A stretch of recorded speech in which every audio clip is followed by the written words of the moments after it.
400 ஜெயிப்போம் 400 ஜெயிப்போம். அது என்னை பொறுத்த வரைக்கும் பிம்பத்தை கட்டமைக்கிறார்கள் என்று நினைக்கிறேன். ஊடகங்களை மூன்றாக பிரிக்கலாம் என்று. ஒன்று, ஆளும் கட்சியின் கொள்கையுடன் ஒத்து போனவர்கள், நீனு தீக்கா நானும் தீக்கா சொல்லியிருக்காங்க. இல்ல ஆளுங்கட்சியிடம் பணம் வாங்கி கொண்டு ஒத்து போவார்கள். இல்ல மூன்றாவது அணி, ஆளுங்கட்சி ஏதாவது பண்ணிவிடும், நம்ம பீலிக்ஸ் ஜெரால்டுக்கு பண்ண மாதிரி ஏதாவது பண்ணிவிடும் என்று பயத்தினால் ஆளுங்கட்சியிடம் ஒத்து போவார்கள். அதிமுகவுக்கு இன்னைக்கு பெரிய மைனஸ் பாயிண்ட்னா கூட்டணி கிடையாது. காங்கிரஸை விட அதிக பலம் வாய்ந்தது மக்கள் களத்தில் உள்ள ஒரு கூட்டணின்னா அது திருமாவளவனின் கட்சி தான். இன்னைக்கு இந்தியாவை ஆட்சி செய்வது மோடி, அமித்ஷா மட்டுமல்ல, அம்பானி, அதானி என்று குஜராத்திகள். அந்த லாபி உங்களை விடாது. அதனால தான் அதிமுகவுக்கு 0 கூட கிடைக்கலாம். எனக்கு அதை பத்தி வருத்தமும் கிடையாது. பாஜகவுக்கு அதிக ஓட்டு வருகிறது என்றால் ஏன் நேற்று நைட்ல எல்லாருமே சங்கிகளாக மாறிவிட்டார்களா? எல்லா ஊடகங்களும் ஒன்று சேர்ந்து இனிமேல் நீங்கள் சொல்வதை கேட்க மாட்டோம் என்று முடிவெடுத்துட்டால் அங்க எத்தனை பேரை பிடிச்சி அரெஸ்ட் பண்ண முடியும்?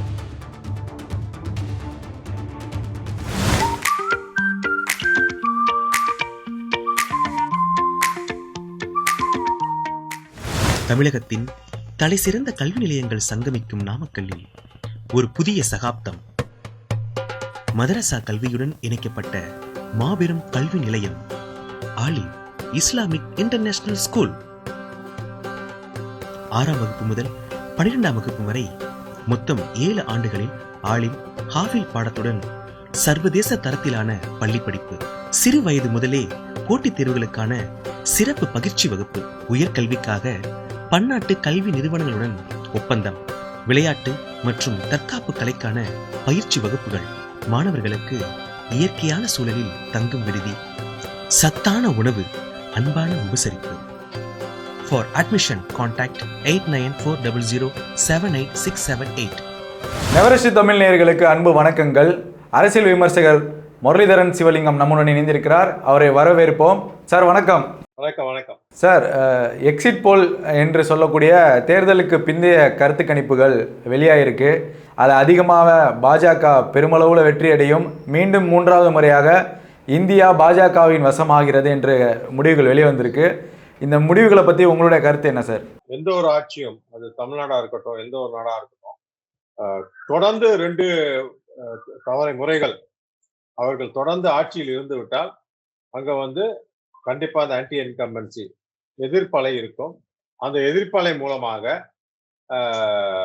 என்ன சொல்றது,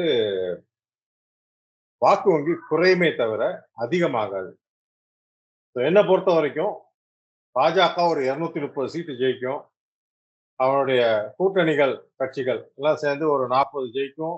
அப்பையும் பெரும்பான்மை வராது. ஸோ திமுக போன்ற கட்சிகளின் துணை தேவைப்படும். இப்படிதான் நான் எதிர்பார்த்தது. ஆனா இவங்க சொல்றது அந்த அடிக்கடி இந்தியில சொல்லிட்டு இருந்தாங்க பார்த்தீங்களா, இந்த மாதிரி 400 ஜெயிப்போம் 400 ஜெயிப்போம். அது ஸோ அதுக்கேற்றவாறு இவர்கள் என்னை பொறுத்த வரைக்கும் பிம்பத்தை கட்டமைக்கிறார்கள் என்று நினைக்கிறேன்.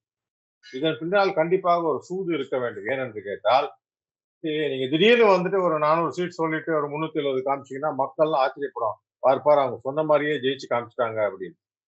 ஸோ அது அதிக விவாதமும் இருக்காது. எல்லா மீடியாவும் சொன்னதுதான், எல்லா பத்திரிகைகள், எத்தனை ஊடகங்கள்லாம் சொன்னதுதான். ஸோ மக்கள்கிட்ட அவ்வளவு எதிர்ப்பும் இருக்காது. இதே நேரத்துல இந்த மாதிரி எதுவுமே ஒரு எதிர்பார்ப்பு இல்லாம திடீர்னு 370 காமிச்சா மக்கள் கண்டிப்பா நான் பேசின மாதிரி 230, ஒரு 40, 270 வரும். அந்த மிச்சம் இருக்க சீட்டுக்கெல்லாம் பக்கத்துல இருக்க எல்லாம் சேர்த்து எடுக்க வேண்டும் அப்படின்னு ஒரு நிலைமை இருக்குமே தவிர கான்பிடென்டா இவ்வளவு இருந்திருக்காது. மக்கள் கொஸ்டின் பண்ணுவாங்க, அதிருப்தி இருக்கும். அதாவது தாங்கள் ஏமாற்றப்பட்டோம் என்று. ஏன்னா அந்த இவிஎம் விவாதம் இன்னைக்கு நேற்று இல்ல, பல வருடங்களாக தொடர்ந்து நடந்து கொண்டிருக்கிறது. உச்சநீதிமன்றம் இந்த தடவை வழக்குகளில் கேட்ட கேள்விகளுக்கு கூட எலெக்ஷன் கமிஷன் கூட திடீர்னு பார்த்தோம், தலைமை எலெக்ஷன் கமிஷனர் திடீர்னு காணாம போயிட்டாரு, வேலையை விட்டு ஓடிட்டாரு. புதுசா 2-3 பேரை போட்டிருந்தாங்க. அவர் எல்லாமே இவர்களுக்கு ஒத்து உதுவர்கள் தான், ஒன்றும் புதுசா எதுவும் கிடையாது. பல இடங்களில் விதிமீறல்கள் இருந்தன பாஜகவால். என்ன ஹைதராபாத்ல கூட பார்த்தோம், மசூதியை பார்த்து அம்பு எறிந்தார்கள். என்ன கிட்டத்தட்ட ஒரு சைக்கோ போல் நடந்து கொண்ட ஒரு பார்லிமெண்ட் மெம்பராகத்தான் அந்த அம்மணியை நான் பார்க்கிறேன். இந்த மாதிரி பலர் இருக்கிறார்கள், அதாவது இந்த பாஜகவில். அந்த மாதிரி இந்த மாதிரி இன்சிடென்ட் எல்லாம் கண்டுக்காம பாஜகவுக்கு ஒத்து உடந்தையாக இருப்பது போல் தான் தெரிகிறது. அதனால்தான் எனக்கு கொஞ்சம் அதிருப்தி. இது வந்து ஊடகங்களுக்கும், அந்த ஊடகங்களை பார்த்தீங்கன்னா இது CNN நியூஸ் 18 வந்து அம்பானிது, NDTV வந்து அதானிது. நான் எப்பயுமே சொல்லுவேன், ஊடகங்களை 3ஆக பிரிக்கலாம் என்று. ஒன்று, ஆளும் கட்சியின் கொள்கையுடன் ஒத்து போனவர்கள், நீங்களும் தீக்கா நானும் தீக்கா ரைட் சொல்லியிருக்கேன். இல்ல ஆளுங்கட்சியிடம் பணம் வாங்கி கொண்டு ஒத்து போபவர்கள். இல்ல 3வது அணி, ஆளுங்கட்சி ஏதாவது பண்ணிவிடும், நம்ம ஃபீலிக்ஸ் ஜெரால்டுக்கு பண்ண மாதிரி ஏதாவது பண்ணிவிடும் வந்து பயத்தினால் ஆளுங்கட்சியுடன் ஒத்து போவார்கள். மூன்றுமே பாத்தீங்கன்னா ஆளுங்கட்சியோட சேர்ந்தவங்க. ஸோ அப்படி இருக்கும் பொழுது ஆளுங்கட்சி ஒரு பேப்பரை கொடுத்து இதான் நீங்க படிக்கணும், அந்த பேப்பர்ல ஒரு 10% மேலே கீழே போட்டுட்டு ஒரு 10 ஊடகத்துக்கு கொடுத்தா அவங்க இதான் ஜெயிக்க போறாங்க, இவங்க தான் ஜெயிக்க போறாங்கன்னு சொல்லி அவங்க ஓத ஆரம்பிச்சாங்கன்னா கடைசியில ஆமா இந்த மாதிரி தான் வந்திருக்கு அப்படின்னு சொல்லி ஈஸியா உண்மையிலே கஷ்டப்பட்டு ஜெயிச்ச மாதிரி காமிச்சுக்கலாம். இது ஒரு பாயிண்ட். இன்னொரு பாயிண்ட் இருக்கு. ஏன்னா ஆணித்தரமா ஏன் சொல்றேன்னா, தமிழ்நாட்டை பொறுத்த வரைக்கும் நமக்கு நல்லா தெரியும், கன்னியாகுமரி தொகுதி தவிர மற்ற தொகுதிகளில் சான்ஸே கிடையாது. கன்னியாகுமரி சொல்றோம்னா அங்க அந்த பொன்னார் காலத்துல இருந்து நிறைய வேலைகள் செய்திருக்கின்றன. அது கிட்டத்தட்ட ஒரு கேரளாவை சார்ந்த பகுதியாக தான் நான் பார்ப்பேன். ரெண்டாவது விஷயம் வந்து இப்ப கூட அவரு காந்தி ஜெயிச்சிருக்காரு அங்க இருந்து என்ன. சோ இந்த மாதிரி விஷயங்களை பார்க்கும்பொழுது கண்டிப்பா அந்த இடத்தில் மட்டும் பாஜகவுக்கு வாய்ப்பு இருக்கிறது தான் சொல்லணும் நம்ம இன்னையில அன்னையில இருந்து. ஸோ அந்த தொகுதிகளிலும் பாத்தீங்கன்னா, அந்த இடங்களிலும் பாத்தீங்கன்னா கனிமொழி கூட நிறைய வேலைகள் பண்ணியிருக்காங்க அந்த அந்த அந்த அந்த பெல்ட்ல. ஸோ அப்படி இருக்கும் பொழுது கடுமையான போட்டியா இருந்தா கூட பாஜக ஜெயிக்கலாம் என்று நம்ம சொல்லலாம். ஆனா 3 சீட்டு கண்டிப்பாக வரும் என்கிறார்கள். அந்த 3 சீட்டு யாருன்னு பாத்தீங்கன்னா, அண்ணாமலையை ஜெயிக்க வைக்கணும் முடிவு பண்ணிட்டாங்க நினைக்கிறேன். இன்னொன்னு தமிழிசை இந்த தமிழிசை கவர்னர் இருந்தாங்கல்ல, ஆமா, அவங்கள வந்து கண்டிப்பா ஜெயிக்க வைக்கணும் முடிவு பண்ணிட்டாங்க. ஸோ இந்த 3 இடத்த வந்துதான் இவங்க கன் பண்றாங்க. இந்த 3 இடத்துல மட்டும் நீ இவிஎம் வந்து நீங்க மேனிப்புலேட் பண்ணீங்கனாலே போதுமே, 3 இவங்க வந்து உண்மையாகிவிடும். ஆக மொத்தத்துல இப்ப அதிமுக பாருங்க, அதிமுகவுக்கு வந்து இன்னைக்கு வந்து பெரிய மைனஸ் பாயிண்ட்னா கூட்டணி கிடையாது. இதே நேரத்துல அதிமுக கூட்டணியில் விடுதலை சிறுத்தைகள் மட்டும் சேர்ந்து இருந்துச்சுன்னா இந்த ரிசல்ட்டே தலைகளா மாறி இருக்கும். ஒத்துக்கிறீங்களா? அவர்களிடம் ஒரு சரியான கூட்டணி இல்ல இப்ப அதுதான் அதிமுகவோட விசிக இணைஞ்சிருந்தா எப்படி தலைகளா மாறும்னு நீங்க சொல்றீங்க, எந்த அடிப்படையில? கண்டிப்பா இந்த இந்த வாக்கு வங்கி இன்னைக்கு வந்து தலித்களின் வாக்கு வங்கி என்பது 20% அவர் பேசப்படாத வாக்கு வங்கி. அது வந்து அங்கீகாரம் செய்யப்படாத ஒரு வாக்கு வங்கி. அவர்கள் வந்து திமுகவுடன் இருப்பதனால் திமுகவுக்கு பெரும் பலம். திமுகவில் இருக்கும் கூட்டணிகளிலே காங்கிரஸை விட அதிக பலம் வாய்ந்தது மக்கள் களத்தில் உள்ள ஒரு கூட்டணின்னு சொன்னா அது திருமாவளவனின் கட்சி தான், வேற யாரும் கிடையாது. சிபிஎம் எடுத்துக்கங்க, சிபிஎம் எடுத்துக்கங்க, மற்ற கட்சிகள் இதர கட்சிகள் சின்ன கட்சிகளை எடுத்துக்கங்க. அது தவிர காங்கிரஸ் தான் பெரிய கட்சிங்கிறது. காங்கிரஸ் ஏதோ மத்தியில் ஓகே, இது வந்து மத்திய அரசுக்கான ஒரு தேர்தல், அவங்களுக்கு கொஞ்சம் ஓட்டு போடாம தவிர. ஆனா திமுகவுக்கு ஐ மீன் விசிகேக்காக அனைத்து தலித் மக்களும் வந்து ஓட்டு போடுறாங்கன்னு தான் சொல்லும். அது தவிர நம்ம முஸ்லீம் வாக்கு வங்கி, அப்புறம் கிறிஸ்தவ வாக்கு வங்கியும் திமுகவுக்கு இருக்கு. ஸோ அது ரெண்டையும் ஈடுகட்ட வேண்டும் என்றால் விசிகே மட்டும் இந்த பக்கம் வந்திருந்தா 50-50 கண்டிப்பாக சான்சஸ் வந்திருக்கும். இன்னைக்கு கூட நீங்க வர்ற ரிசல்ட் ஜூன் நாளைக்கு பாத்தீங்கன்னா அதிமுகவுக்கும் திமுகவுக்கும் இருக்க கேப் ஒரு 2-3% தான் இருக்கும். அப்படி இருக்கும் பொழுது அது எப்படி, அது பாஜக அதாவது போட்டியிலே இல்லாத ஒரு அணி எப்படி வந்து ஐபிஎல் ஜெயிக்கும், அந்த மாதிரிதான் இருக்குது. ஸோ அந்த அந்த அந்த ஆங்கிள் தான் கொண்டு போறாங்க. இதை வந்து ஒரு தமாசா என்ன பண்ண காலையில சாட் ஜிபிடி எடுத்து என்ன இவிஎம்னு போட்டு கான்ஸ்பிரசின்னு இன்னொரு இது கொடுத்து ஜென்ரா வந்து கிடைச்சது. நான் சொன்னேன் இந்த மாதிரி ஒரு டெமோக்ரஸியில இந்த மாதிரி ஏமாற்றப்பட வாய்ப்புகள் இருக்கின்றன, அதை வந்து வெளிக்கொண்டாந்து அம்பலப்படுத்துவதை பற்றி ஒரு கட்டுரை எழுதுனேன். இன்னி ஒரு 10 செகண்ட் கூட இருக்காதுங்க, ஒரு 2-3 பேஜுக்கு நான் அனுப்பியிருக்கேன், உங்களுக்கு கூட அனுப்பியிருக்கேன், ஒரு கட்டுரை எழுதி அனுப்பியிருக்கேன். அவ்வளவு அழகா என்னெல்லாம் நினைக்கிறோமோ அது அப்படியே, அது நான் எழுதல, சாட் ஜிபிடி எழுதுனது. யாருக்கும் டவுட் இருந்தா கூட காமிக்கலாம். ஸோ அப்படியே சாட் ஜிபிடி ஒரு ஏஐ டூல், ஆர்டிபிஷியல் இன்டெலிஜென்ஸ் என்ன, அது வந்து இந்த மாதிரி ஒரு கட்டுரை எழுதுகிறது என்றால் எந்த அளவுக்கு இந்த விஷயம் பரவலாக இருக்கிறது, இந்த விஷயத்தை எந்த அளவுக்கு எல்லாம் பார்த்து கொண்டிருக்கிறார்கள். ஒரு விஷயம்னா நிறைய இந்த அரசியல் ஆய்வாளர்கள் என்ன, சவுக்கு சங்கர் உள்ள போயிட்டாரு தமிழ்நாட்டுல, அது தவிர மற்றவர்கள் வெளியே செஞ்சுக்கிட்டு இருக்காங்க. ஸோ இந்த ஆய்வாளர்கள் கூட பாத்தீங்கன்னா எல்லாருமே வந்து இந்திய கூட்டணிக்கு ஒரு நல்ல வாய்ப்பு இருக்கு சொன்னாங்க. ஜெயிக்கும்னு எல்லாருமே சொல்ல வாய்ப்பு இருக்குது. அதாவது ஆன்டி இன்கம்பன்ஸ்னா இருக்கனால உறுதியான வாய்ப்பு இருக்குன்னு நிறைய பேர் சொல்லியிருந்தாங்க. நிறைய விமர்சனங்கள், அதாவது பாஜகவுக்கு எதிராகவே இந்த இந்த ஆறு கட்ட தேர்தலே வந்து பாஜகவுக்கு எதிராகவே மாறிடுச்சுன்னு விமர்சனங்கள்லாம் தலைகீழாக போயிட்டு இருந்த சமயம், படார்னு பார்த்தா இமாலய சாதனையில் வெற்றி பெறுற மாதிரி கருத்து கணிப்பு. இங்கே காங்கிரஸ் 110 சீட்டு வரதே திணறும் போல, அந்த அளவுக்கு விமர்சனங்கள், இந்த கருத்து கணிப்பில் விமர்சனங்கள் வந்துட்டு இருக்கு. ஆனால் காங்கிரஸ் ஒரு பக்கம் நேற்று ஆலோசனை கூட்டம்லாம் நடத்தி முடிச்சுட்டாங்க. யார் பிரதமர் இந்த மாதிரி செலக்ட் பண்ணுவோம். உளவுத்துறை ரிப்போர்ட்டு 290 தொகுதின்னு சொல்லி தகவல் வந்திருக்காதா ஒரு டெல்லி வட்டாரத்துலேருந்து சொல்லுது. இந்த மாதிரி இருக்க நேரத்தில் பாஜக வந்து பெரும் வெற்றி அடையணும் ஊடகம் சொல்லியிருக்கு, இந்த கருத்து கணிப்பு முடிவுகள் சொல்லியிருக்கு. ஆனால் பாஜக கிட்ட கொண்டாட்டமே இல்லை. ஏன் கொண்டாட்டம்னு இல்லை? நீங்க பாத்தீங்கன்னா சமூக வலைதளங்கள்லாம் போய் பாத்தீங்கன்னா ரொம்ப நக்கலா இருக்காங்க எல்லாருமே. நாங்க சொன்னதாண்டா ஜெயிச்சு காமிக்கிறோம் அந்த மாதிரி. பட் அதை விடுங்க. அது என்னன்னா, அந்த கருப்பு கணிப்புகள்ல முக்காவாசி பேர் நம்ம இந்தி கூட்டணிக்கு ஆதரவு தெரிவிச்சதெல்லாம், லைக் யோகேந்திர யாதவ் எல்லாம், அவர் வந்து எப்பயுமே ஒரு மோடி எதிர்ப்பாளர். ஸோ ஒரு நடுநிலையானவர்கள் எத்தனை பேர் இருக்காங்கன்னு பாத்தீங்கன்னா அதுவே நமக்கு கம்மி. இன்னைக்கு எல்லாருமே அதை சொன்னல, இந்த பக்கமா அந்த பக்கமா சார்ந்து இருக்கிறார்கள்.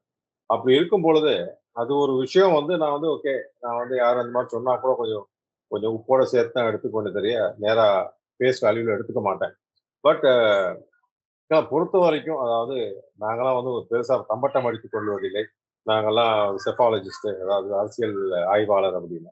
பட் போன தடவை மோடி ஜெயிக்கும் பொழுது 350 சீட்டு கண்டிப்பா 300 சீட்டு பாஜக வரும். நான்லாம் வந்து ஆணித்தரமா சொன்னேன். அதே ஆணித்தரம் இன்னைக்கு நான் என்ன சொன்னேன்னா 230 275 தடவும் அப்படின்னு கஷ்டப்பட போகிறார்கள். அவ்வளவு இலகுவாக அதாவது ஒரு நெருக்கடியான சூழல் தான் ஏற்படுங்கிற உங்களுடைய கருத்தா இருக்கு. அப்படிதான் இருந்துச்சு. அதுதான் என்னுடைய கருத்தா இருந்துச்சு. அதாவது ஒரே ஒரு டிராபேக் என்னன்னா, இந்தி கூட்டணியில நம்ம பொறுத்த வரைக்கும் பிரதமர் வேட்பாளர் யாருன்னு அவங்க ஏதாவது அறிவிச்சிருக்கோம். இதுதான் காங்கிரஸ் உடைய பெரிய ஒரு நெகட்டிவ். அது ஒரு நெகட்டிவா இருந்தாலும், ஆனா பாஜக இந்த முறை வந்து மீண்டும் மோடி தான் பிரதமருடைய வேட்பாளருங்கிற மாதிரி எந்த ஒரு அதிகாரப்பூர்வமாகவும் அவங்க தெரிவிக்கல. அவங்களுக்குள்ளே ஒரு மன சலசலப்பு இருக்குல்ல. இந்த சலசலப்பெல்லாம் இருந்தாலும் அவ்வளவு இலகுவாக அவரை அகற்ற முடியாது என்று ஆர்எஸ்எஸ்க்கே தெரியும். ஆர்எஸ்எஸ் கூட கேட்டீங்கன்னா, ஆர்எஸ்எஸ்ல இருக்க பெரிய ஜாம்பவான்கள் கடவுளை வேண்டிக் கொண்டிருந்தது. சுப்பிரமணிய சுவாமி கூட சொல்லியிருக்காங்க. என்ன ஏன்னா, ஒரு வருஷம் இருக்க விடலாம், அதுக்கப்புறம் கழட்டி விட்டுலாம். அதுதான் அவங்களுடைய ஐடியா. ஏன்னா இவரை வந்து சுத்தமா வந்து நீங்க நாளில இருந்து நீங்க வேலையை வராதீங்க, நாங்க நிதின் கட்கரியை வந்து பிரதமரா போடுறோம்னா விடமாட்டாரு. இவரும் விட மாட்டாரு, அமித்ஷா விட மாட்டாங்க. அந்த குஜராத் கும்பல் விட இன்னைக்கு வந்து இந்தியாவை ஆட்சி செய்வது மோடி அமித்ஷா மட்டுமல்ல, அம்பானி அதானி என்று குஜராத்திகள். அந்த அந்த லாபி உங்களை விடாது. ஸோ அதனால அவ்வளவு ஈஸியா விலகியெல்லாம் போக மாட்டாங்க. இவர்கள் தான் நம்மளுடைய பிரதமர் கேண்டிடேட்டுங்கிறது எல்லாத்துக்கும் சர்வ நிச்சயமாக தெரியும். ரெண்டாவது, இந்த ஜெய் ஸ்ரீராம் போன்ற மத கோஷங்கள் ஒரு ஒரு கேவலமான நிலைமையில் இந்தியா இருக்கிறது என்பது. ஏன்னா அதுக்கு முக்கிய முழு காரணம் படிப்பறிவு, பகுத்தறிவு இல்லாமை. ஏன் சவுத் ஸ்டேட்ஸ், தமிழ்நாடு, ஆந்திரா, கேரளா, கர்நாடகா, மகாராஷ்டிரா ஒரு அளவுக்கு ஏன் அதிக அளவில் மோடி எதிர்ப்பு என்று பார்த்தால், இவை அனைத்தும் பகுத்தறிவு, படிப்பறிவு மிக்க மாநிலங்கள், இந்தியாவிலே வளர்ச்சி அடைந்த மாநிலங்கள். ஸோ இவங்களுடைய திங்கிங் பார்த்தீங்கன்னா செக்குலர் திங்கிங்கா இருக்கு. இந்த திங்கிங் வந்து யூபிக்காரன், பீகார்கார்ட்ட கிடையாது. அவன் இன்னைக்கும் கோயில் போயிட்டு இருக்கான். நம்ம தமிழ்நாடு எடுத்துக்கிட்டீங்கன்னா, இன்னைக்கு இந்துக்களிலேயே எத்தனை இந்த அடுத்த வரும் சந்ததியினர், என் பையனை எடுத்துக்கீங்க, கோயிலுக்கு என்னைக்கு போனான் கடைசியானா அவனுக்கும் தெரியாது, எனக்கும் தெரியாது. இப்ப நானே கோயிலுக்கு போறேன், வீட்டுல கும்பிடணும்னு தெரியாது, அதோட முடிஞ்சு போச்சு.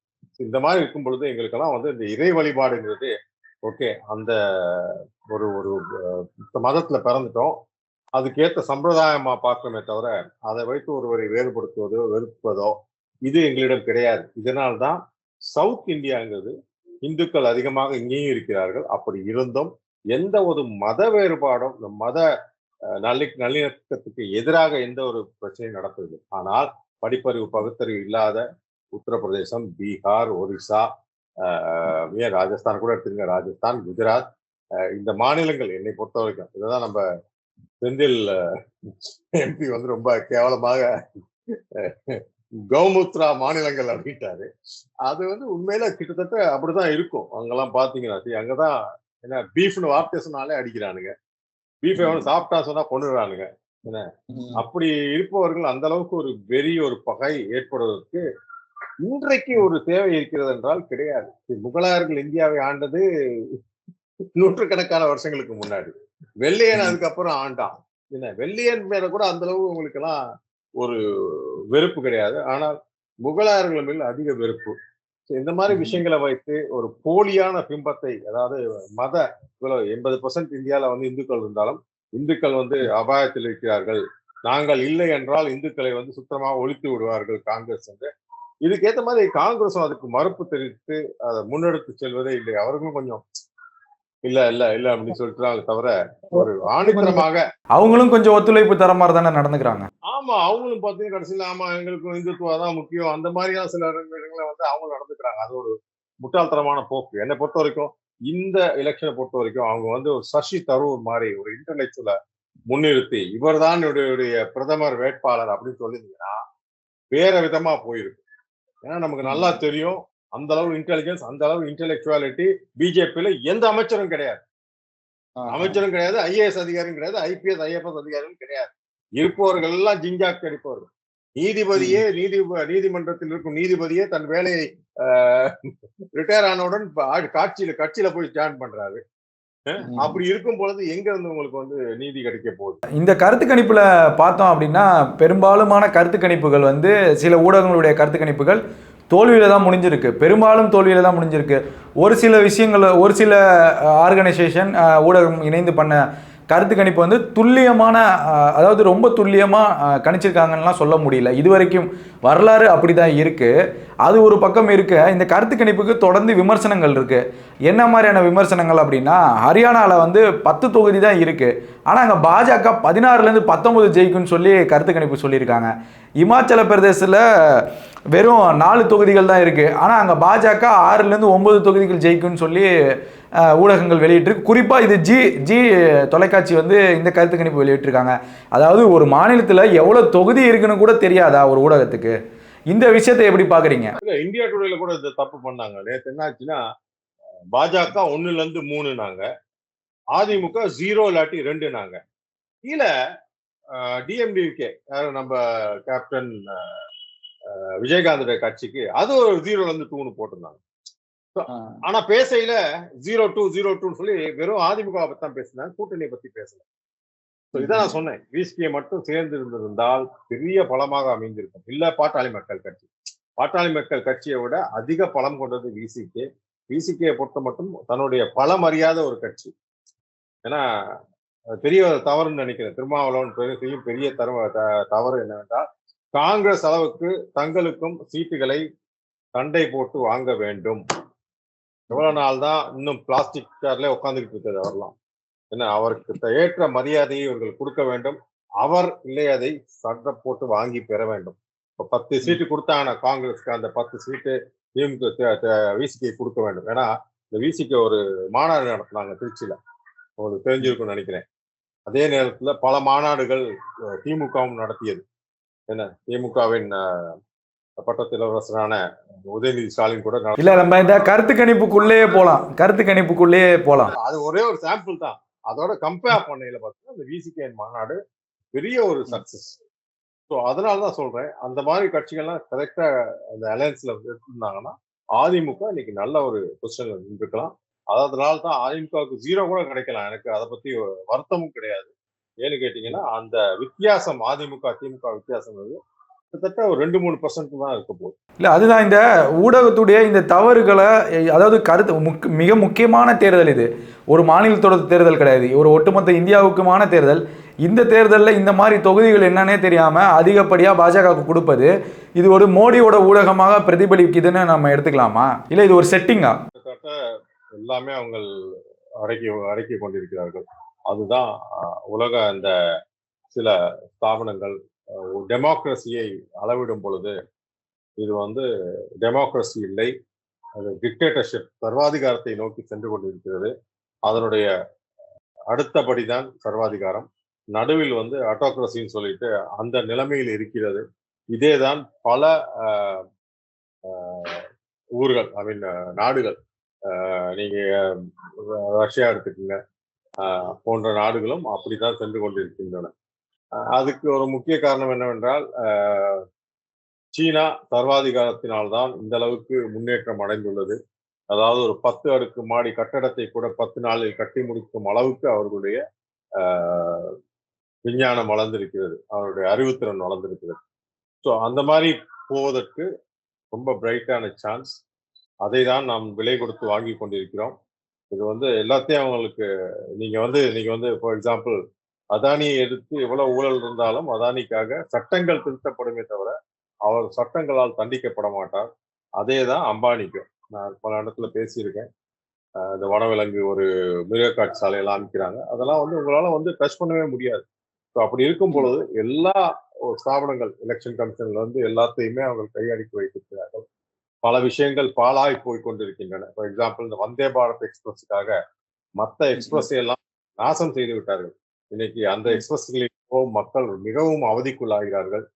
அதாவது ஒரு 5 ஸ்டார் கல்ச்சராக வந்தே பாரத் இருக்கிறது தவிர, அதாவது ஒரு சாதாரண மனிதனுக்கு வந்தே பாரத் எட்டாத ஒரு கனியா தான் இருக்கு. அப்படி இருக்கும் பொழுது அவனது பழைய அந்த போக்குவரத்து அம்சங்கள்லாம் இருக்கணும், கண்டினியூ பண்ணணும். பட் இது எல்லாமே வந்து ஒரு நோக்கி சென்று கொண்டிருக்கிறது. ஒண்ணும் பண்ண முடியாது. இதை வந்து நம்ம திரும்ப திரும்ப பேசலாம். நம்ம வந்து இன்னும் 5 வருஷம் புலம்பிக்கிட்டே இருக்கலாம். நமக்கு என்று ஒரு தலைவர், தனித்தலைவரை நம்ம நிறுத்தாவிடில், அதாவது மோடிக்கு ஆல்டர்னேட்டிவாக பாஜகவுக்கு எதிராக ஒரு கட்சியை நாம் முன்னிறுத்தாவிட்டால், அது யாரா வேணா இருக்கலாம். எனக்கு அதெல்லாம் வந்து கவலையே கிடையாது. ஏன்னா இந்தியா வந்து ஒரு ஆட்டோ மோட்ல போயிட்டு இருக்கு. யாரு ஆட்சி செய்தாலும், எவ்வளவு கேவலமான ஆட்சி செய்தாலும் சிங்கிள் டிஜிட்ல growth இருந்துகிட்டு தான் இருக்கும். 8-9% growth இருந்துகிட்டு தான் இருக்கும் வருஷா வருஷம். இது வந்து மாறப்போவதில்லை. அந்த growth 20% அந்த மாதிரி கொண்டு போகும் பொழுதுதான் நம்ம வந்து சைனாவுக்கெல்லாம் போட்டியா போக முடியும். அப்படி போவதற்கு தான் ஒரு இன்டெலிஜென்ட் கரப்ஷன் இல்லாத ஒரு அரசாங்கம் தேவைப்படுகிறது. நம்ம அரசியல் கட்சி யாரிடம் தான் கரப்ஷன் இல்லாம இருக்கு? எல்லாட்டையும் இருக்கு. அப்படி இருக்கும் பொழுது மோடியே ஆண்டால் என்ன, ராமன் ஆண்டாலும் ராவணன் ஆண்டா அதே மாதிரி யார் ஆண்டாலும் இந்தியாவுக்கு இந்த வளர்ச்சி இருக்கும். ஸோ அதனால தான் சொல்றேன், இந்த பாஜகவுக்கு இந்த 2 வாட்டி ஓட்டு போட்டோம், 3வது வாட்டி காங்கிரஸ் கொடுப்போம், அரவிந்த் கெஜ்ரிவால் மாதிரி யாருக்கு கொடுப்போம். ஒண்ணுமே ஒரு பலம் இல்லாம, ஒரு பெரிய கட்சி இல்லாம டெல்லியை ஆண்டு கொண்டிருக்கிறார், பஞ்சாபை ஆண்டு கொண்டிருக்கிறார். அப்படிப்பட்ட ஒரு மனிதன் ஏன் கொடுக்கணும்? இந்த குறிப்பா இந்த கருத்து கணிப்பு முடிவுகளில் வந்து இன்னொரு விஷயம் நம்ம பார்க்கணும்னா, அதாவது மாநில கட்சிகள் அதிகமாக ஆதிக்கம் செலுத்திட்டு இருக்கக்கூடிய தமிழ்நாடு, கேரளா, பஞ்சாப் இது போன்ற இடங்களில் பாஜகவுக்கு, அதாவது மாநில கட்சிகள் அதிகமாக வெற்றி பெறுவாங்கன்னு கருத்து கணிப்பு சொன்னாலும், ஆனால் பாஜகவுக்கு குறிப்பாக அந்தந்த மாநிலங்கள், அதாவது மாநில சுயாட்சிகள் இருக்கக்கூடிய மாநிலங்களில் வாக்கு சதவீதத்தையும் அதிகமாக காமிக்கிறாங்க. ப்ளஸ் பாஜகவுடைய அந்த தொகுதியுடைய, அதாவது கேரளாவில் குறிப்பாக ஒரு தொகுதிங்கிறதே வந்து பெருமளவும் கிடைக்காத அளவுக்கு அங்கே சூழ்நிலை இருக்குது. மூத்த பத்திரிகையாளர்கள், அரசியல் விமர்சகர்கள்லாம் சொல்லியிருந்தாலும், பிரசாந்த் கிஷோர் கூட சொல்லியிருந்தார் பாஜகவுக்கு ஒரு சீட்டு கிடைக்கிறதே பெருசுன்னு. ஆனால் அங்கே பாஜக 3லேருந்து 5, 3 இது போன்ற பிம்பங்கள்லாம் ஏற்பட்டிருக்கு. இந்த மாதிரி விஷயங்களை எப்படி பார்க்குறீங்க? பஞ்சாபில் ஆம் ஆத்மி ஆட்சியில் இருக்குது, ஒரு ஃப்ரெஷ்ஷான கவர்மெண்ட் எதிர்பார்த்து தான் சட்டசபையில் வாக்களித்தாங்க. ஆனால் பஞ்சாபில் ஆம் ஆத்மி ஒரு சில தொகுதி கூட ஜெயிக்காது, முழுமையாக பாஜக தான் கைப்பற்றுன்னு சொல்லி இந்த மாதிரிலாம் சொல்லியிருக்காங்க. கர்நாடகாவில் சொல்லியிருக்காங்க. இதெல்லாம் எப்படி பார்க்கறது? நம்பும்படியாவே இல்லையே. பாருங்க, இதான் நம்ம பேசிட்டு இருக்கோம் நேரம். இப்போ காங்கிரஸ் வந்து 2 இடத்துல, நீங்க சொன்ன கேரளா, பஞ்சாப் 2 இடத்துலயும் முதன்மையா இருக்க வேண்டியது காங்கிரஸ். பஞ்சாப்ல கேஜ்ரிவால் ஜெயிக்கவில்லைன்னா காங்கிரஸ் தான் வந்திருக்க வேணும். அவர் வந்து காங்கிரஸோட அண்டர்ஸ்டாண்டிங் இருக்கு அவங்களுக்கு. நல்லா எம்பி கொடுத்து அது அவங்க ஜெயிச்சிருக்கணும். காங்கிரஸும் கேஜ்ரிவாலும் ஆம் ஆத்மியும் ஜெயிச்சிருக்கணும். கேரளா பொறுத்த வரைக்கும் காங்கிரஸ் வந்து அவருடைய கட்சி, துணை கட்சியோட ஒரு ஸ்வீப் கண்டிப்பா. அப்படி இருக்கும் பொழுது இவர்களுக்கு பாஜகவுக்கு அதிக ஓட்டு வருகிறது என்றால், ஏன் நேற்று நைட்ல இருந்து எல்லாருமே சங்கிகளாக மாறிவிட்டார்களா? எல்லாம் காவி உடை அணிந்து கொண்டு திரிகிறார்களா? இல்ல அங்க இருக்கும் இஸ்லாமிய கிறிஸ்தவர்கள் தான் காவி உடைக்கு மாறிவிட்டார்களா? பஞ்சாப்காரன் வந்து தலையிலா நின்னாலும் நம்ம பார்த்தோம், மோடி வந்து பிரச்சாரத்துக்கு போகும் இடங்களை கூட மறுத்து கொண்டிருக்கார். பிரச்சாரத்துக்கு கூட விட மாட்டேன் பஞ்சாபுக்குள்ள விட்டேன். ஏன்னா ஃபார்மர் ப்ரொட்டஸ்ட் உங்களுக்கு தெரியும் எந்த அளவு தீவிரமாக இருந்தது. அவர்கள் அனைவரும் இந்த பாஜகவை ஏற்றுக்கணும். அப்படி இருக்கும் பொழுது எப்படி இவர்களுக்கு இவ்வளவு பெரிய வரவேற்பு? இது வந்து நம்பவே முடியாது. என்னை பொறுத்த வரைக்கும் இவிஎம் ட்வீட் பண்ணி அந்த மாதிரி ஒரு ரிசல்ட் அறிவித்தார்கள் என்றால் என்ன, இது வந்து அத்துடன் நம்ம முடிவு செய்ய வேண்டியது. இனிமே ஜனநாயகம் கிடையாது, இங்கே சர்வாதிகாரம் மட்டுமே தலை தோங்கும். அதாவது இந்த கருத்து கணிப்பு முடிவுகளை வந்து காங்கிரஸுடைய மூத்த தலைவர்கள் சசி தரூராக இருக்கட்டும், மல்லிகா கார்கே அர்ஜுனன், ஜெய்ராம் ரமேஷ், இவங்க எல்லாமே என்ன சொல்கிறாங்க அப்படின்னா, இன்னும் உறுதியாக நம்புகிறாங்க. நாங்கள் 290 தொகுதியில் உளவுத்துறை கொடுத்த ரிப்போர்ட்டில் அவங்க ஸ்ட்ராங்காக நிற்கிறாங்க, இந்தியா கூட்டணி ஆட்சி அமைக்குன்னு சொல்லி. ஒரு புறம் இந்த ஸ்ட்ராங் இருந்தாலும், இன்னொரு புறம் இந்த ஊடகத்தோட இந்த கருத்து கணிப்பு முடிவுகளை வந்து மோடி வந்து உளவியல் ரீதியாக சில விஷயங்களை வந்து பதற்றத்திலையும் தவறாக செஞ்சுட்டு இருக்காருன்னு சொல்லி விமர்சனங்கள்லாம் வைக்கிறாங்க. உண்மையிலுமே மோடி ஒரு பதட்டமான சூழலில் தான் அந்த பாஜக அரசு இந்த மாதிரி உளவியல் ரீதியான பிரச்சனைகளை ஏற்படுத்துகிறாங்களா? ஒரு பதட்டமான சூழல்ல வைக்கணும்னு நினைக்கிறாங்களா? இல்ல, பதற்றமான சூழ்நிலை அவங்களை பொறுத்த வரைக்கும் அவங்களுக்கு தெரியுது. ஆரம்பத்துல வந்து நான் கூட வந்து ஒரு மோடி ரசிகனாக தான் இருந்தேன், நான் இல்லைன்னு சொல்லலை. ஆனா இன்னைக்கு பாத்தீங்கன்னா அந்த என்னதான் அந்த ஒரு நாளைக்கு 1 லட்சம் ரூபாய்க்கு காளான் திங்கிறார் அப்படின்னு விஷயங்கள்லாம் கொஞ்சம் அதிக பிரசங்கி விஷயமாக இருந்தா கூட அவருடைய துணிமணிகள் பாருங்கள், அவரை உடுக்கும் உடை பாருங்கள். ஒரு தடவை உடைத்து விட்டா அடுத்த தடவை அதை விடுப்பதில்லை. இப்ப தியானம் செய்தார் எங்க நம்ம கன்னியாகுமரியில போயிட்டு, அது கிட்டத்தட்ட அங்க செல்லும், அதுவும் சம்மர் ஹாலிடேஸ், சுற்றுலா பிரயாணிகள் எல்லாத்தையும் வந்து ஒடுக்கி விட்டு கிட்டத்தட்ட அந்த கன்னியாகுமரியே 2 நாள் வந்து ஸ்தம்பித்து விட்டது. அந்த அளவுக்கு செக்யூரிட்டி இவருக்கு ஒரு தனி மனிதனுக்காக. நீ என்னதான் பக்தி இருந்து இதுதான் ஒரு சங்கியோட சண்டை போட்டுட்டு இருந்தேன் நேற்று ட்விட்டர்ல. இல்ல போன தடவை கூட அவர் வந்து கேதார்நாத்ல போயிட்டு யாகம் நடத்தினார். அது கேதார்நாத்ல ஒரு நம்ம இது அப்பதான் நம்ம மனசுதான் நிச்சயமா இருக்கல, அடி குரங்கு மாதிரி தாவி ஓடும். சூப்பர் ஸ்டார் இருந்தாரு. சூப்பர் ஸ்டார் வந்து ஒவ்வொரு வாட்டையும் படத்தை முடிச்சோன்னே இமயமலை போறாரு. அவரும் இந்த மாதிரி பின்னாடி கேமராவை கூட்டிட்டு போறாரா என்ன, இல்ல அங்க போயிட்டு உட்காந்து யாருக்கும் இடையூறா இருக்காரா? கிடையாது. பாதி நேரம் இப்பதான் எல்லாம் தெரிய வந்து எல்லாம் கேமரா தூக்கிட்டு ஓடுறாங்க. என்ன யாராவது போய் அவர் வந்து கை கொடுக்குறாங்க. அதுக்கு முன்னாடி யாருக்குமே தெரியாது அவர் எப்ப போறாரு எப்ப வராரு. அவர் ஒரு குகைக்குள்ள போயிட்டு இருந்துட்டு வந்துடுறாரு. இதெல்லாம் வந்து இங்க பாத்தீங்கன்னா கிட்டத்தட்ட லைவ் டெலிகாஸ்ட். இந்த சங்கி ஊடகங்கள், கோடி மீடியா என்கிற ஊடகங்கள்ல காலையில இருந்து நைட்டு வரைக்கும் இவர் வந்து என்ன சாப்பிடுறாரு, என்ன வாக் பண்றாரு, அதே ஒரு யோகி மாலை கையில வந்து மாலையை ருத்ராட்ச குட்டையை அடி தடவிக்கிட்டே போறாரு. இதெல்லாம் பார்க்கையில ஒரு அப்பட்டமான நாடகமாக தெரிகிறது. ஒரு படிப்பறிவு பகுத்தறிவு இல்லாத பீகார், ஒரிசா போன்ற மாநிலங்களில் உள்ளவர்களுக்கு ஆஹா பாருங்கள் எங்கள் விஸ்வகுரு என்னெல்லாம் பண்ணுகிறார் அப்படின்னு அவங்க வந்து வியக்கலாம். ஒரு படித்த மனிதன் வந்து இது வந்து ஒரு அப்பட்டமான ஒரு முட்டாள்தனம், அப்பட்டமான ஒரு இந்துத்துவா அப்படின்னு. ஏன்னா ஒரு எவனுமே பாத்துங்க அடக்கமாக இருப்பார்கள். அவர்கள் என்னதான் பெரிய ஒரு ஜாம்பவானா இருந்தாலும் ரஜினிகாந்த் மாதிரி ஒரு ஒரு ஒரு முக்தி நிலைமை அடையும் பொழுது அவர்கள் வந்து எல்லாருமே வந்து என்ன பண்ணுவாங்க, ரொம்ப ஜென்ரஸா கேஷுவலா இருப்பாங்க. அவங்களுடைய அகங்காரத்தையும் அவங்களுடைய பந்தாவையும் வெளியே காட்டிக்க மாட்டாங்க. ஆனா இவர்கிட்ட அப்படி இல்லை. இவர் அது மாதிரி அதனாலதான் இவர் வந்து என்னைக்கு, ஏன்னா இவருக்கே புரியுது. இந்த த்ருவ் ராத்தின்னு ஒருத்தர் வீடியோ போட்டார், பார்த்திருப்பீங்க. த்ருவ் ராத்தி போட்டு அந்த வீடியோக்கள் வந்து அந்த அளவு வைரல் ஆகிறதுக்கு காரணம், கோடிக்கணக்கான மக்கள் அதுக்கு பார்க்கிற காரணம் என்ன, எல்லாரும் ஐயோ இவ்வளவுனா நம்மளை ஏமாத்திட்டாங்களா, இவ்வளவுனா நம்மளை ஏமாத்தி இருக்காரு அப்படின்னு. படித்தவர்கள், ஏன்னா நான் வந்து நேஷனலிஸ்ட், ட்ரூ நேஷனலிஸ்ட். நான் வந்து லெஃப்ட் விங் எல்லாம் கிடையாது, ட்ரூ நேஷனலிஸ்ட். நான் வந்து தீகா கிடையாது, ட்ரூ ரைட் விங். அதாவது தேசபக்தி உள்ளவன், எது சரியோ அதுதான் சரி. தவறு அம்பானி செஞ்சாலும் அடானி செஞ்சாலும் மோடி செய்தாலும் தவறு தான், அப்படித்தான் பாக்குறோம் நாங்க. எங்களை பொறுத்த வரைக்கும் இதெல்லாம் வந்து ஒரு ஒரு என்னது ஒரு கேவலமான விஷயமா தான் நான் பார்க்குவேன். ஏன்னா இந்த அளவுக்கு ஒரு தாழ்ந்து போயிட்டு, அதாவது ராமர் பெயரை சொல்லி நீ வந்து மக்களிடம் ஓட்டு கேட்க வேண்டுமா?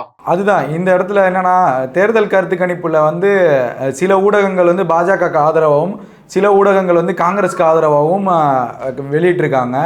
இப்போ இந்த விஷயத்துல ஊடகத்தை வந்து நம்பலாமா, இல்லை இந்த கருத்து கணிப்பை புறந்தள்ளணுமா, எப்படி எடுத்துக்கணும், மக்கள் எப்படி எடுத்துக்கணும்? நாளைக்கு தெரிய வந்துட்டு போகுது உங்களுக்கு, நாளைக்கு நாளான்னைக்கு எல்லாமே தெரிய வரப்போகுது. ஸோ அப்படி புறந்தள்ளவும் முடியாது. ஏனென்றா இது வந்து உண்மையிலே மக்களை ஏமாற்றி இருந்தார்கள் என்றால் மன்னிக்க முடியாத குற்றம். அப்பையும் நாம் வாயை மூடிக்கொண்டு இருந்தோம் என்றால் அதால பள்ளத்தில் தள்ளப்படுவோம். எதிர்த்து நிற்க வேண்டும். ஆனால் எதிர்த்தால் அது வன்முறையில் போய் முடியும். ஏனென்றால் மக்கள் கிளர்ச்சி புரட்சி என்பது அப்படித்தான் செல்லும். என்ன அப்ப அடக்குமுறைகள் வரும். அந்த மாதிரி ஒரு எமர்ஜென்சி சிச்சுவேஷன் கூட வரலாம். இந்த மாதிரி மக்கள் எதிர்ப்பு தெரிவிக்க ஆரம்பித்தார்கள் என்றால் இதுதான் இன்னைக்கு வந்து கொஞ்சம் பயமா இருக்கு. கருத்து கணிப்புல வந்து ஓ வாயி நீ எவ்வளோனா உருட்டுறா அப்படின்னு சொல்ற மாதிரி தமிழ்நாட்டில் வந்து சில சேனல்கள் வந்து, அதாவது அதிமுகவுக்கு ஒரு தொகுதி கூட இல்லாத மாதிரியும், வாக்கு சதவீதம் வந்து அதிமுக குறைவாகவும் பாஜக அதிகமாகவும் கருத்து கணிப்புகள் இருந்தாலும், இங்கே தமிழ்நாட்டில் பாஜகவுக்கு ஆதரவான யூடியூப் சேனல், நாம் தமிழர் கட்சிக்கு ஆதரவான யூடியூப் சேனல், அப்புறம் அதிமுகவுக்கான சேனல்களும் யூடியூப் சேனல்களும் அவங்கவுங்க இஷ்டத்துக்கு அவங்கவுங்க உருட்டிக்கிறாங்க. இதெல்லாம் எப்படி பார்க்குறது? என்ன வேணா உருட்டிக்கட்டும். சார் நம்ம வந்து நான் சொன்ன சாட் ஜிபிடி ஒரு ஆர்டிபிஷியல் இன்டெலிஜென்ட் டூல். அதுக்கு நான் சொன்ன விஷயங்கள் ஒரு இவிஎம் பத்தி சொன்னேன். இந்த மாதிரி ஒரு டெமோக்ரஸிக்கு ஒரு டெக்னிக்கு சொன்னேன். நான் வந்து அங்க பாஜக அந்த மாதிரி செய்கிறதோ இல்லை இந்தியாவில் இப்படி நடக்கிறதோ எதுவுமே சொல்லவில்லை.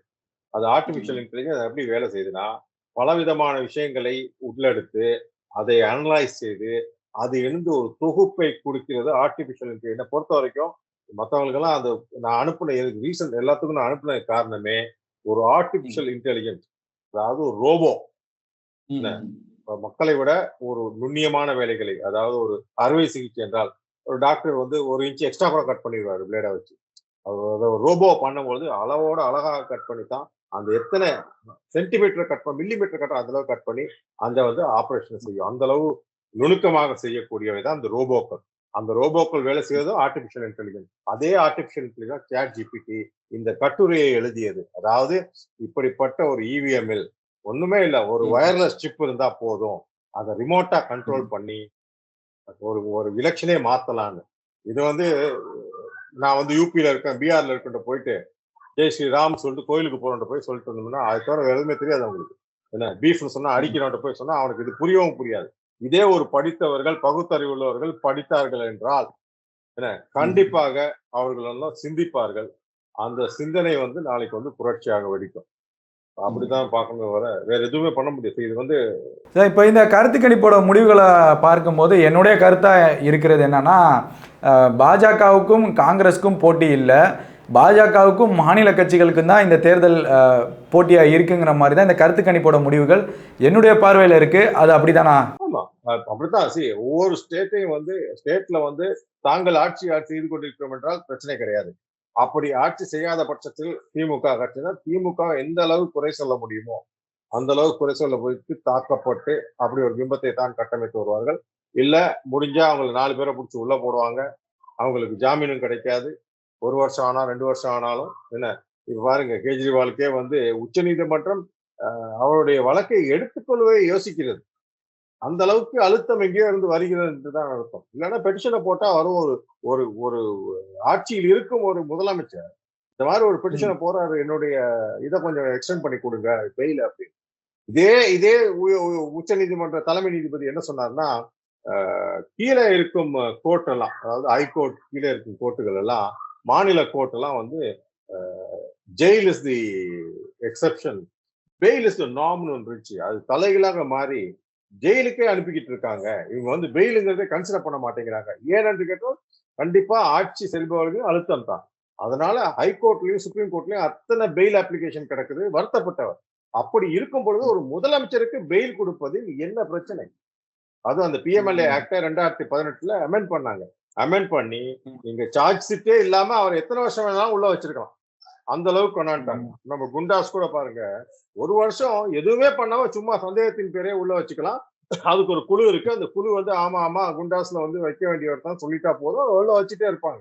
இந்த மாதிரி சட்டங்களையும் மாற்றி அமைத்து தான் சர்வ அதிகாரம். ஸோ என்னை பொறுத்த வரைக்கும் ஒரு தவறான வழியில் சென்று கொண்டிருக்கிறது. இதை தடுக்க வேண்டிய கடமை வந்து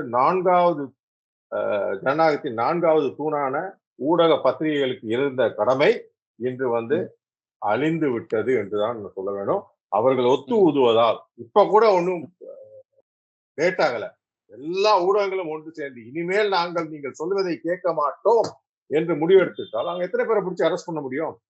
எத்தனை பேரை உள்ளொதுக்கி வைக்க முடியும்? எத்தனை பேரை சுட்டு கொல்ல முடியும்? ஒன்றும் பண்ண முடியாது. ஏன்னா மகாத்மா காந்தி சொன்னது போல், ஒரு மகாத்மா காந்தி அழித்தால் 1000 மகாத்மா காந்திகள் வருவார்கள். அந்த மாதிரி மக்கள் வந்து கொண்டிருப்பாங்க. அந்த அந்த முதுகெலும்பு மட்டும் வர வேண்டும் பத்திரிகை ஊடகங்களுக்கு. அது வந்து விட்டால் நாடு சுபிட்சமாக இருக்கும். இல்லை என்றால் நாடு இப்படித்தான் போய்க்கும்.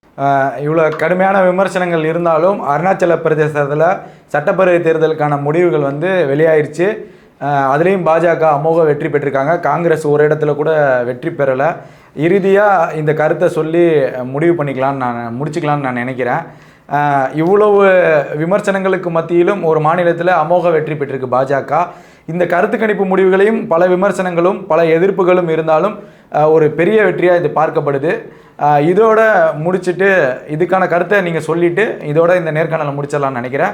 ஜூன் 4 வரைக்கும் எப்படிப்பட்ட வெற்றி யாருக்கு எப்படி நிலவரங்கிறத நம்ம பொறுத்திருந்து பார்க்கலாம். இதுக்கான கருத்தை சொல்லி முடிங்க சார். 2 விஷயம். ஒன்று வந்து அந்த மாதிரி மாநிலங்கள் கிட்டத்தட்ட இந்த நார்த் ஈஸ்டர்ன் மாநிலங்கள் இந்தியாவிலிருந்து ஒரு ஒதுக்கப்பட்டவையாகத்தான் பல பல நூற்றாண்டுகளாக இருக்கிறதுன்னு சொல்லலாம். நம்ம அப்படி இருக்கும் பொழுது காங்கிரஸின் தவறு கூட இருக்கிறது. ஓரளவு இந்த மாகாணங்களை கண்டுகொள்ளவில்லை. நம்ம பார்த்த பாஜக வந்ததுலேருந்து ஏதோ ஒரு ரோடு போடுறாங்க, ஏதோ ஒரு ஆக்டிவிட்டி நடந்து கொண்டிருக்கு. அதனை பார்த்து மக்கள் வந்து இம்ப்ரெஸ் ஆகி நல்ல வேலை பண்றாங்க அப்படின்னு ஓட்டு போட்டுக்கலாம். இல்லை ஒரு கோல்மால் செய்து ஜெயித்திருக்கலாம். கோல்மால் செய்து ஜெயித்தா கூட அங்க இருக்க ஊடக பத்திரிகைகளுக்கு அந்த அளவு தாக்கம் கொடுக்க முடியாது. அது நமக்கு தெரியவும் வராது. இதுதான் பிரச்சனை. அங்க உண்மை விஷயங்கள்ல ஃபார் எக்ஸாம்பிள் மணிப்பூர்ல ஏதோ கொஞ்சம் லீக் ஆகி வெளியே வந்த விஷயம் தான் நமக்கு தெரியுமே தவிர உண்மையான விஷயங்கள் அப்படியே அமுக்கப்படலாம். அந்த மாதிரி விஷயம் நடந்திருக்கலாம். ஸோ இது வந்து என்னால வந்து கருத்து அங்க அந்த நிலவரம் தெரியாமல் நம்ம பேச முடியாது. ஸோ 50% காங்கிரஸிடம் குறை இருந்திருக்கலாம். இல்லை 50% பாஜக வந்து தவறான வழிகளில் ஈடுபட்டு ஜெயித்திருக்கலாம். இதுதான் ஆப்பர்ச்சுனிட்டி, இதுதான் பாசிபிலிட்டி. இதோட வேற எதுவும் இல்லை. இவ்வளவு நேரம் பல்வேறு கேள்விகளுக்கு பதில் அளித்ததுக்கு நெவரெஸ்ட் தமிழ் சார்பாக நன்றியை தெரிவிச்சுக்கிறோம் சார்.